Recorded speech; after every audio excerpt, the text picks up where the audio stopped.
창세기 13장 5절에서 18절에 있는 말씀입니다. 창세기 13장 5절에서 18절에 있는 말씀,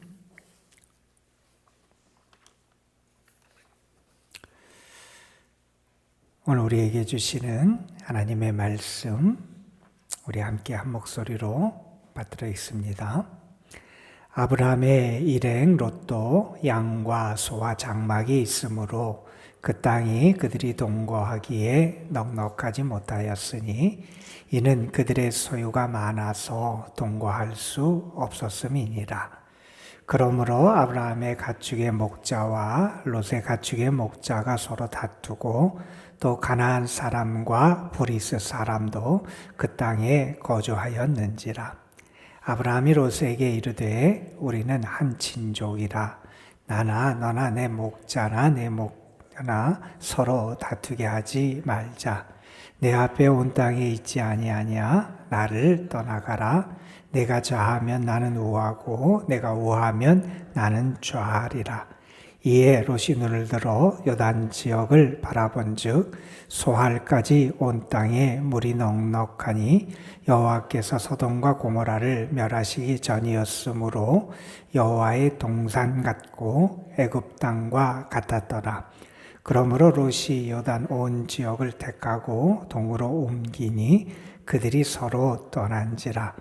아브라함이 가나안 땅에 거주하였고 롯도 그 지역의 도시들에 머무르며 그 장막을 옮겨 소돔까지 이르렀더라. 소돔 사람은 여호와 앞에 악하며 큰 죄인이었더라. 롯이 아브라함을 떠난 후에 여호와께서 아브라함에게 이르시되 너는 눈을 들어 내 있는 곳에서 동쪽과 남쪽 그리고 동쪽과 서쪽을 바라보라. 보이는 땅을 내가 너와 네 자손에게 주리니 영원히 이르리라.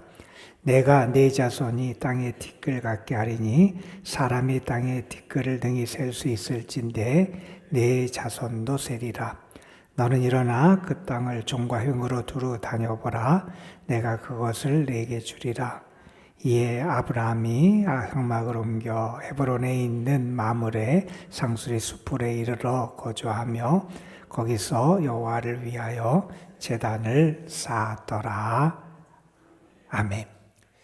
아마 여러분이 직접 해본 적도 있을 거고 아니면 여러분의 자녀들이나 손주들이 그림 맞추기 퍼즐을 하는 것을 본 적이 있을 겁니다.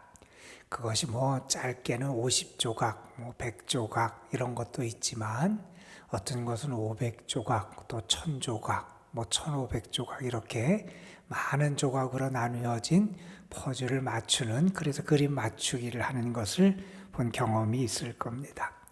어느 집에 아버지가 아이들에게 퍼즐을 하나 선물을 했어요. 근데 조각이 많은 거였습니다. 2500짜리를 아이들에게 선물을 했어요. 아이들이 거실에 있는 큰 테이블에 그 조각들을 꺼내놓고 맞추는데 조각이 많으니까 쉽지 않잖아요.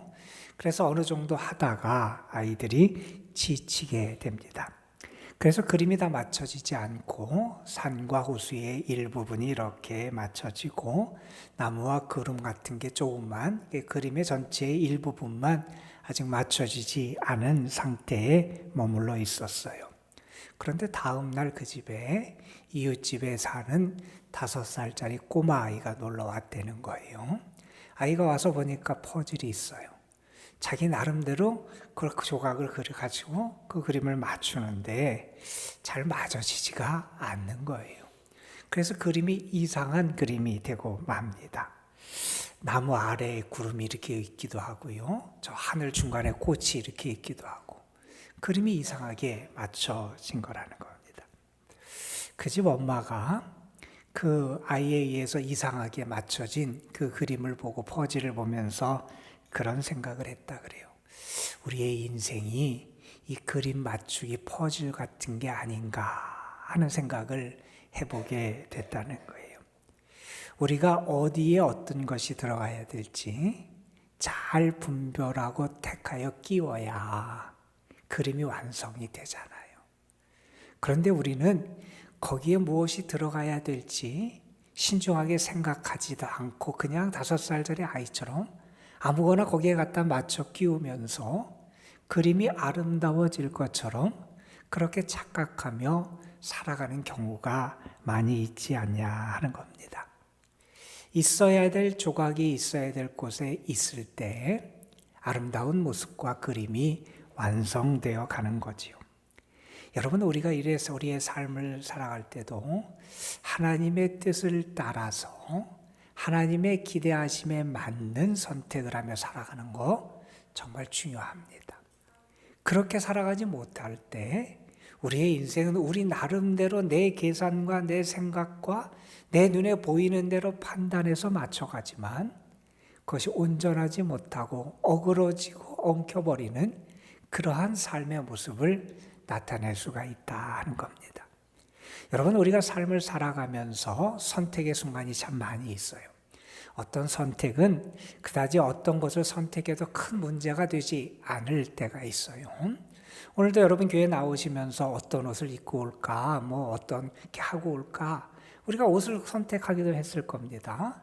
우리가 어디를 이동할 때도 걸어갈까, 버스를 타고 갈까, 때로는 지하철을 타고 갈까, 무엇을 선택해도 그 선택이 우리 인생에 크게 영향을 끼치지는 않습니다. 그런데 어떤 선택은 우리의 인생에서 매우 중요한 선택이 있어요. 그 선택 여하에 따라서 우리 인생의 성패가 좌우되는 그런 선택이 있다는 겁니다. 여러분, 우리가 그때 우리의 욕심이나 우리의 감정이나 때로는 우리의 처해 있는 상황에 흔들리지 아니하고 올바른 선택을 할 수 있기 위해서 우리에게 필요한 것이 하나님이 주시는 지혜고 하나님이 주시는 능력이 우리에게 있어야 됩니다. 어느 분은 그랬다 그러시잖아요. 하나님에게 매일 아침 그렇게 기도했대. 하나님, 내가 성령 충만하지 아니하고 오늘을 살아가지 않도록 은혜를 부어 주옵소서. 왜 내가 성령 충만해야 되느냐? 성령 충만하지 않고 내가 무언가를 잘못 선택할까 봐. 하나님, 나에게 성령의 충만함을 주셔서 내가 오늘 하루의 삶에서 내가 올바로 살아가고 올바로 선택할 수 있도록 하나님, 나에게 은혜와 능력을 주옵소서. 그렇게 기도하며 하루의 삶을 시작했다 그러지요. 오늘의 이야기는 우리가 잘 아는 아브라함과 롯의 갈등과 그 해결의 이야기를 우리에게 보여주는 그런 말씀이잖아요. 창세기 12장에 보면 어떤 일이 있냐면 가나안 땅에 기근이 들어서 아브라함이 어디로 가냐면 애굽 땅으로 내려가는 일이 있습니다. 그런데 애굽 땅에 갔다가 큰 위기를 만나게 되지요. 그 아내 사라를 그 바로에게 빼앗길 수 있는 그런 위기를 만나게 되는데 하나님께서 개입하셔서 그때 애굽 땅에 재앙을 내리세요. 그래서 바로가 깜짝 놀라죠. 그러면서 사라를 돌려보내고 그리고 그 사과의 의미를 담았는지 그래서 아브라함에게 가축도 주고 금과 은도 많이 줘서 아브라함에게 돌려보내는 사건이 창세기 12장에 등장을 합니다.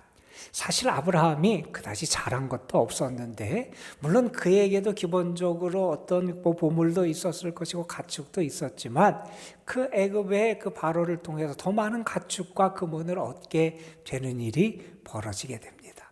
자, 그러다 보니 어떤 문제가 되느냐, 오늘 말씀해 보면 아브라함에게도 가축들도 있고 롯에게도 가축들이 있고 또 아브라함에게도 더 많은 것이 생기다 보니 그 갈등이 생기더라는 거예요. 그래서 그 땅에 목초지도 부족한 것 같고 또 가축들을 먹일 물도 부족한 것 같아서 그 목자들 사이에 서로 다툼이 생기는 일이 벌어지게 되잖아요. 여러분, 아브라함과 롯의 관계를 우리는 잘 압니다. 롯에게 있어서 아브라함은 어떤 존재였냐면 아버지 같은 큰아버지였잖아요. 그리고 아브라함에게서 롯은 어떤 존재냐면 아들 같은 조카였잖아요. 자, 그런데 이런 그들의 삶에 있어서 이런 갈등이 생기게 되자 그들이 이 문제를 통해서 서로 다른 선택을 하는 일이 벌어지게 되고 그래서 그들이 다른 길을 선택하게 되고 다른 곳에 도착하게 되고 그 결과가 우리가 나중에 알듯이 엄청나게 다른 결과를 맞이하게 되는 그런 일이 벌어지게 됩니다.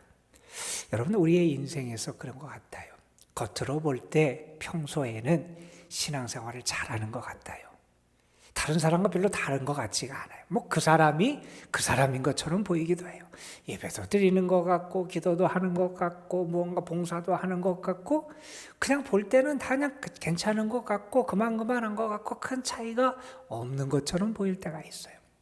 그런데 여러분, 중요한 선택의 순간에 그 사람이 어떤 사람인지가 드러나게 되어 있어요. 정말 중요한 선택 그때 그가 무엇을 중요하게 생각하는지, 그의 가치관이 어디에 있는지, 그가 어떤 사람인지가 그 순간에 드러나게 되어 있다 하는 겁니다.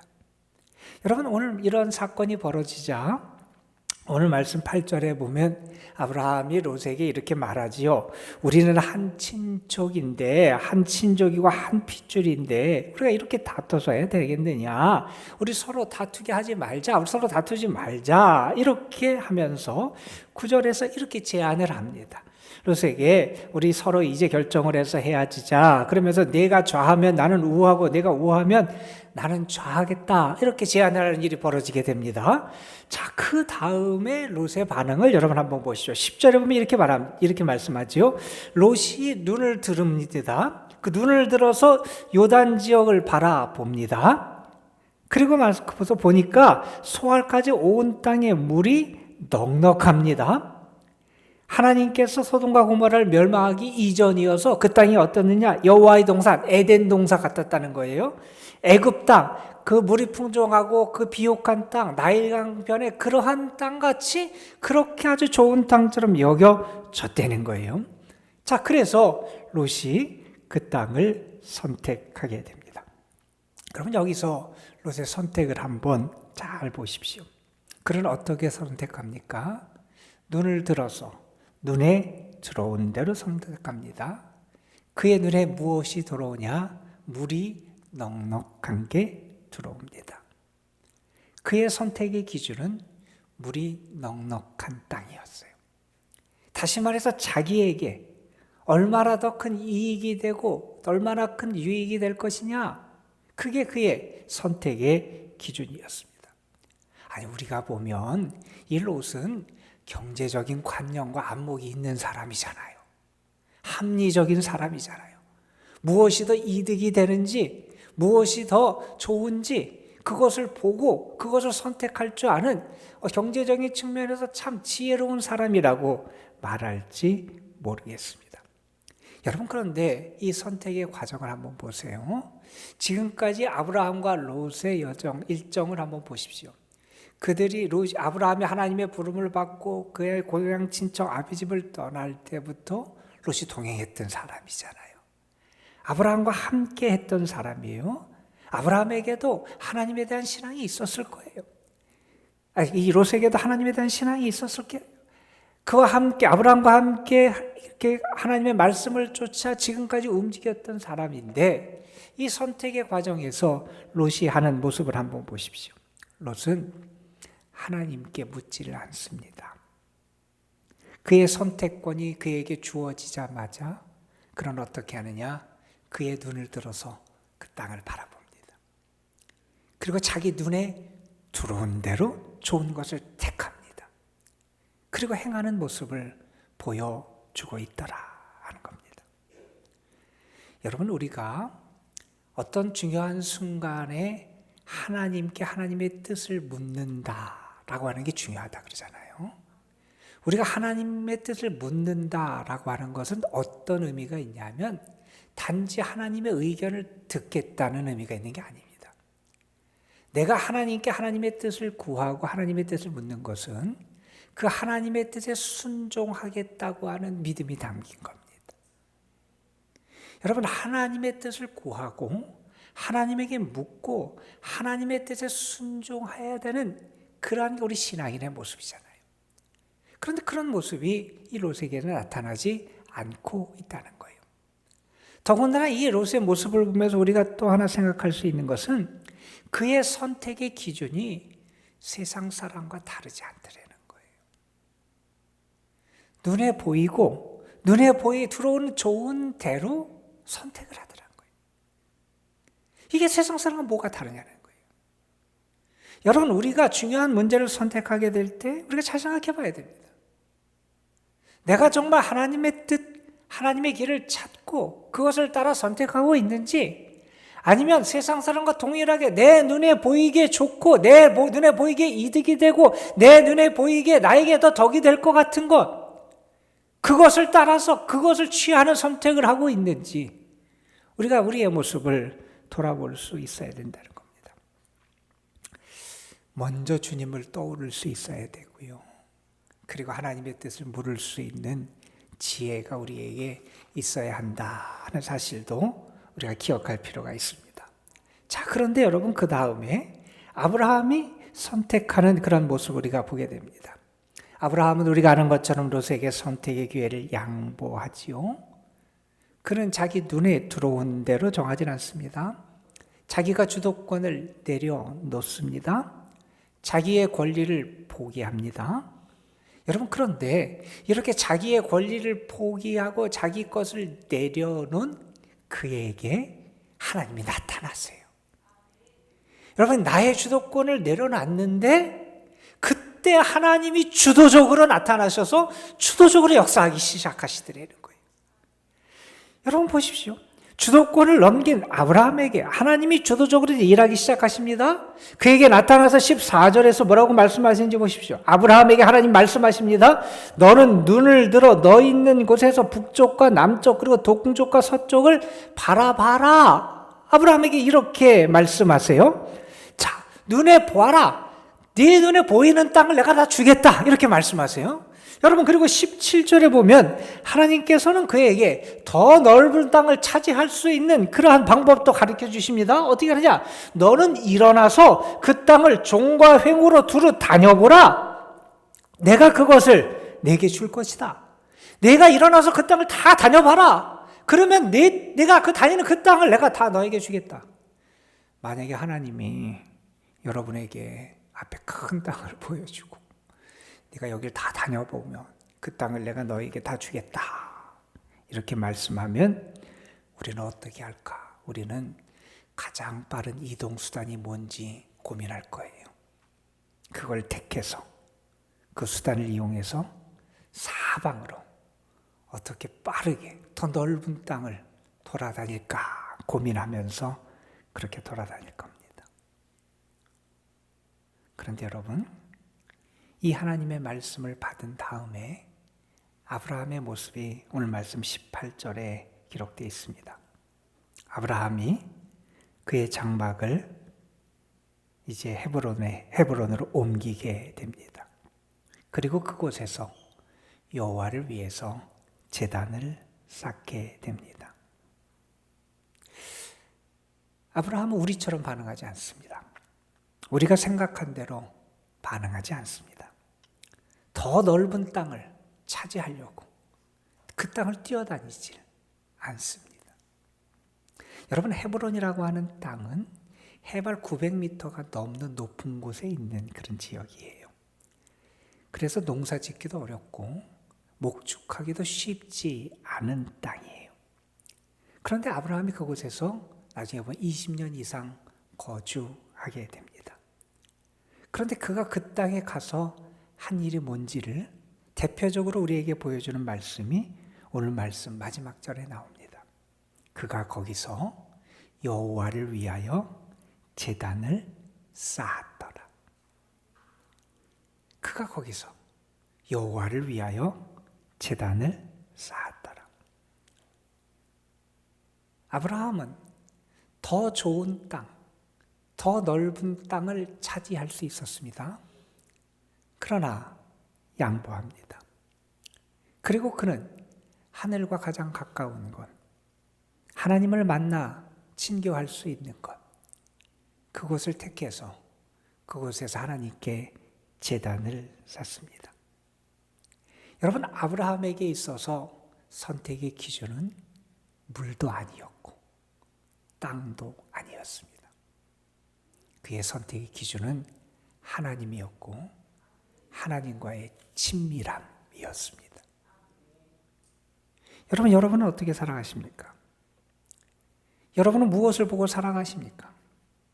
여러분은 혹시 지금 눈에 보이는 것, 그것이 너무나 좋아 보이고 그것이 다인 것처럼 보이고 그것이 우리를 행복하게 할 것처럼 여겨져서 그것을 따라가고 그것을 붙잡으며 살아가는 삶, 그런 삶을 살아가고 있지는 않습니까? 롯의 삶도 그렇게 보였어요. 그가 나중에 도시들로 옮기게 되고 오늘 말씀해보면 소돔까지 갔다 그랬어요. 그곳에서 20년 가까이 살았습니다. 그 도시에서 사람들에게 인정을 받고 그 지역의 어떤 어른처럼 그런 역할을 하는 그런 삶을 살기도 했습니다. 그러나 그 결과가 나중에 어떻게 됩니까? 소돔과 고모라. 하나님께서 그것을 심판하실 때 롯이 얼마나 비참한 모습을 보여주게 됐는지 우리는 압니다. 잠깐 보면 괜찮게 보여요. 잠깐 보면 더 나아 보일 수도 있습니다. 그렇게 살아도 괜찮은 것처럼 보일 수도 있습니다.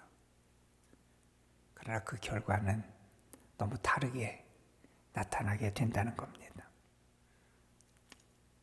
여러분, 오늘 여러분의 삶에서 정말 하나님이 여러분에게 기대하시는 선택이 여러분에게 나타났으면 좋겠습니다. 하나님과의 친밀함이 하나님이 여러분의 선택의 기준이 됐으면 좋겠습니다. 어느 분이 그런 얘기를 했습니다. 우리가 참된 신앙인이 어떤 사람이냐? 참된 신앙인은 하나님을 붙잡는 사람이라 그랬습니다.